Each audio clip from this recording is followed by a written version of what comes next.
So let me see. Now I'd like to go to Martin Brechbiel, MMR. Martin is going to be starting his old kit for us this evening. So Martin, welcome. Okay, well, it's part one of several parts because I can't build a kit that fast. But this segment's not really going to be much about the building, but we're going to look at a couple of kits and make some decisions and look at why or why not to build something, and maybe some mistakes made and some lessons learned. Okay, so hundreds of brands of kits. Probably that's conservative. Maybe thousands for all I know. If you go back into the 30s and go through every magazine that's been published and look at all the ads, we're going to find a lot of names. Some of them we're going to recognize, and some of them came and went in a matter of months or short-term years. But a lot of those kits got sold, and they keep turning up and they keep showing up, and you find them on the secondary market. You find them on eBay, you find them at train shows, and you look at the back of the label on the box, and you say, I never heard of this name. And then you buy it, and these keep showing up, and they're going to continue to keep showing up because they're sitting on shelves in somebody's home somewhere. And then they get cleared out someday, and they show up again.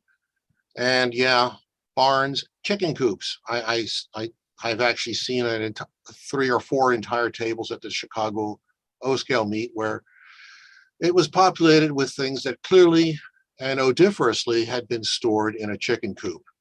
You can imagine what that experience was like. Strange thing about it was a lot of it got sold very, very quickly nonetheless. So there's a market for this stuff, regardless of its storage condition. So some are better than others. Yeah. Some are adequate. Some are, well, those are the hard decisions. Some of those others, you can upgrade some, you can't upgrade some.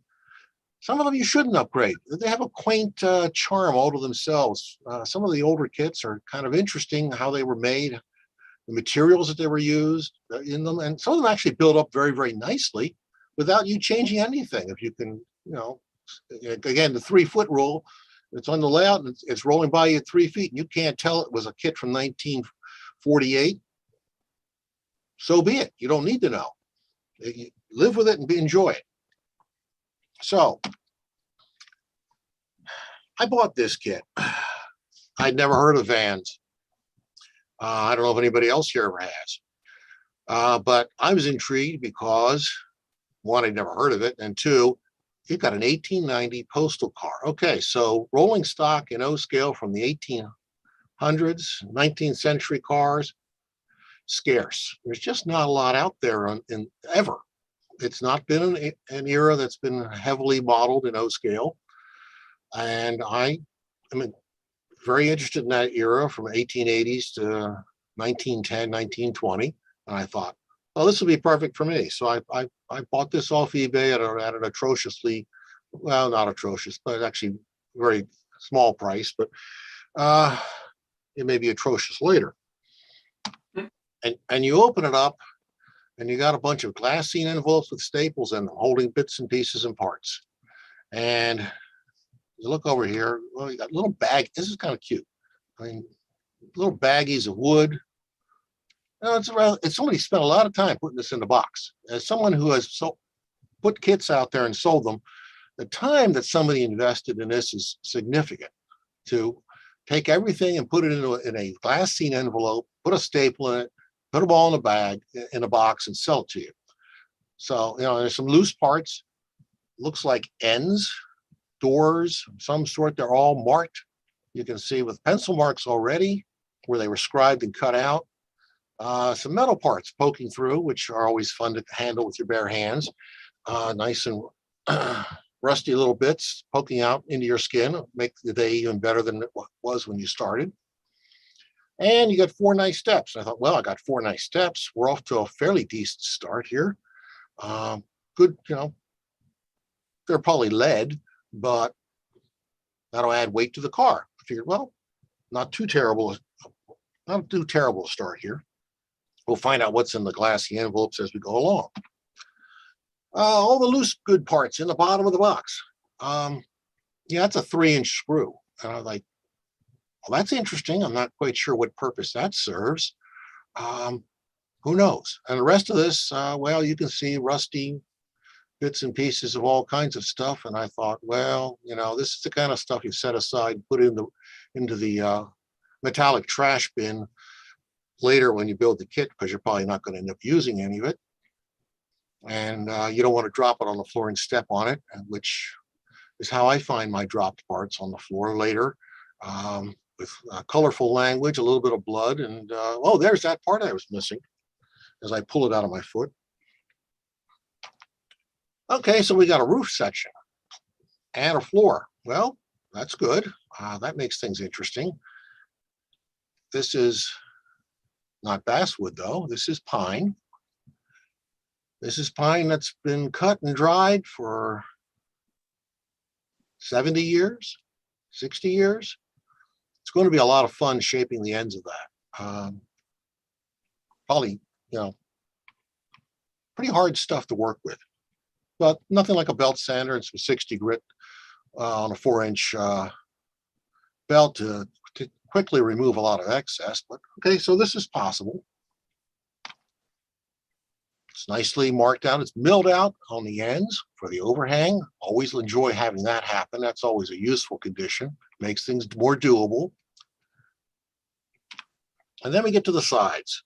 And I look at the sides and I said, oh boy, this is going to be painful. This is actually, I'm not sure what it is actually made out of. I think it's wood of some sort, of compressed paper product of some sort. It's actually scribed. You can barely see the scribe marks in it. It's not scribed the first 3/8 of an inch down from the top.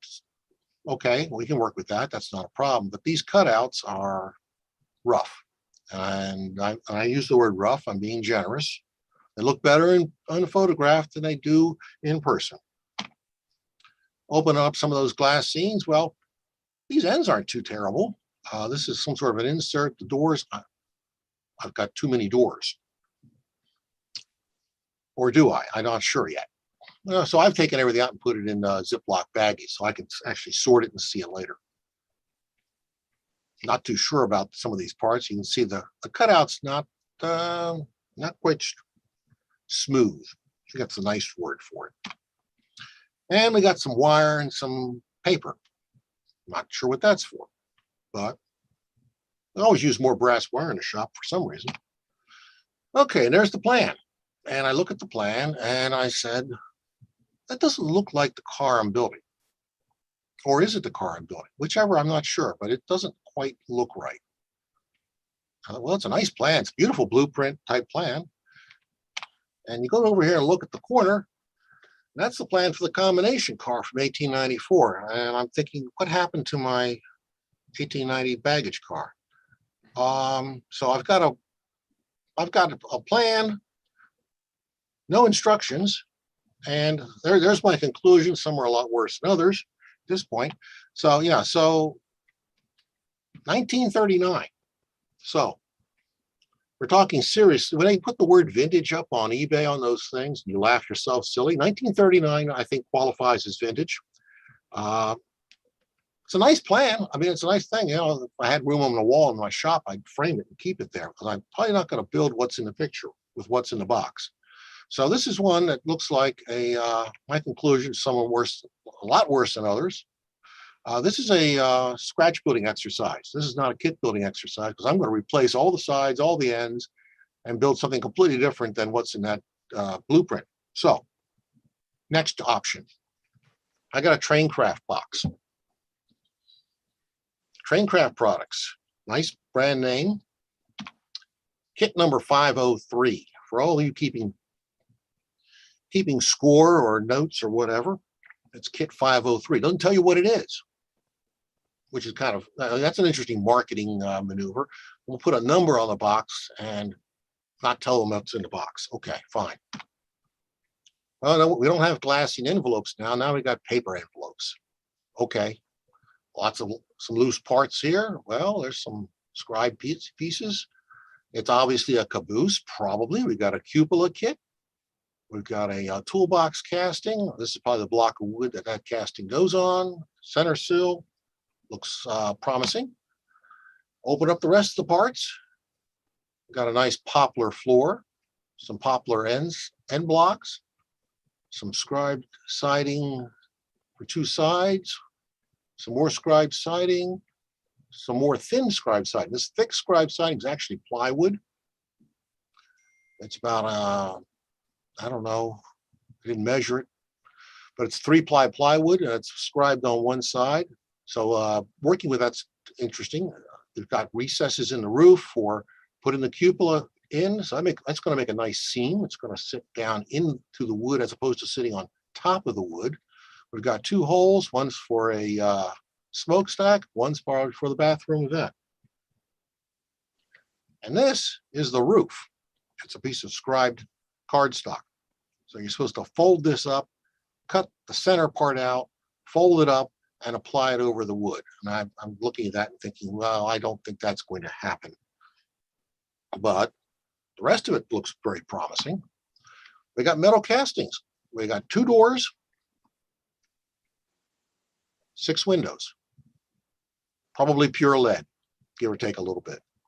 So, there's a little bit of a hazard warning here for those of you are not past your prime, senior citizens, and are not, and are still concerned about lead poisoning. Yeah, you probably don't want to be eating any of these parts or dunking them in your drinks. Bolsters, screws for mounting the bolsters, screws for mounting trucks. This is getting better and better. We've got lots and lots of good parts to play with. No real drawbacks or deficits other than that piece of roofing. More good parts. We got brake cylinder. We got the stack and the vent. 3 brake stands. That's interesting. Why would you put 3 brake stands? We'll come back to that. Some wire, some stirrup steps, some brass ladder stock, roof walk supports. Kind of sad brake wheel casting. Lots of nails. So this kit, you're supposed to nail it together. You didn't glue these things together. You nailed them together. We're not going to nail it together. I keep these nails. I put them in a vial and stick them on the shelf. Because some people really like these little vials, and every now and then there's something broken around the house, and I need a little tiny itty bitty, scrawny little brad, and I've got one that I can use. That you've got grabs for the roof, grab irons over here. Better and better. Looks like we got lots and lots of good parts, and a cupola kit. Well, we're not even going to open that. It's a sealed bag. I'm going to presume, perhaps foolishly, that it actually has the parts in it. And there's what we're going to build. We have a side door caboose. And those are the instructions. That is the extent of the instructions. And it's, again, for anybody that's keeping score, this is plan number 2. So I don't know what plan number 1 was. And I'm hoping it's not going to be like plan 9 from outer space. This is going to be pretty simple. Well, according to the instructions, it is. You were presumed to know what you were doing before you started. So this is it. There's no order. The order is kind of minimal. Put the body together, put the cupola together, put the details on according to plan. Okay. Yeah. Fairly straightforward, but eminently doable. I don't find this to be a real challenge, but it's that could be wrong. But it looks like a very doable car to build. So this is the kit we're going to do. And next week, we'll get about halfway through it with a little bit of luck. So come back next week. We're going to build a Traincraft side door caboose. And if anybody knows what the prototype is for that caboose, scream it out to me, because I have no idea. I just think it's a nice car. It's going to build a nice caboose. It'll end up on the roster along with the other 47 cabooses I have and don't need. I don't know what it is. People like building cabooses.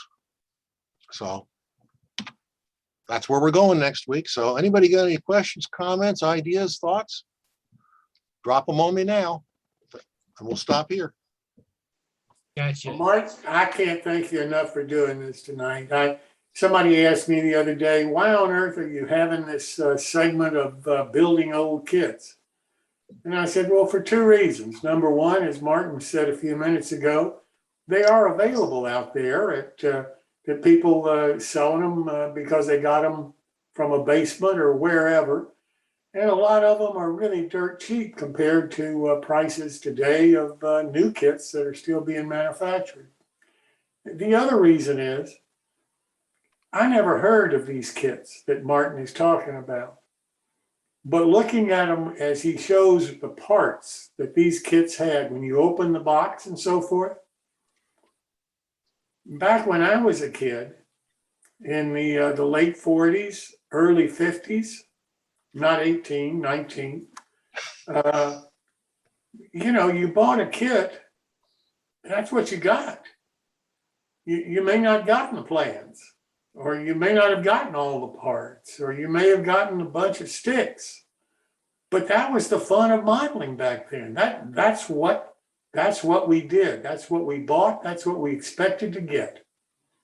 And we made do, as Martin is going to make do with that one kit that he doesn't have the plans for. And we figured out what to do and to build the car as best we could. That was modeling. And frankly, that was some of the most creative modeling that I've ever seen. Is how people built the kits and put them and got them operating on their model railroads back in that time.